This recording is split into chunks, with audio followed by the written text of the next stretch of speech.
Factory ఏర్పాటుతో రాష్ట్రానికి పలు రకాల ప్రయోజనాలు ఉన్నాయి.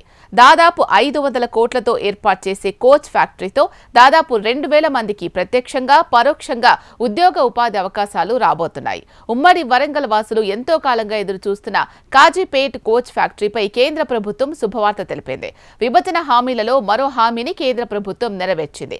కాజీపేట్లో రైల్వే తయారీ యూనిట్ ఏర్పాటు చేస్తూ కీలక నిర్ణయం తీసుకుంది. కాజీపేట్లోని వ్యాగన్ ఫ్యాక్టరీని కేంద్ర రైల్వే శాఖ అప్గ్రేడ్ చేసింది. ఈ మేరకు సౌత్ సెంట్రల్ రైల్వే జీఎంకు రైల్వే బోర్డు లేఖ రాసింది.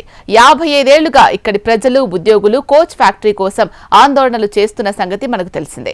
2014లో ఏపీ విభజన చట్టంలో కోచ్ ఫ్యాక్టరీ ఏర్పాటుపై కేంద్ర ప్రభుత్వం హామీ ఇచ్చింది. 2023లో వ్యాగన్ తయారీ పరిశ్రమపై ఒక ప్రకటన చేసింది, కానీ అది అమల్లోకి రాలేదు.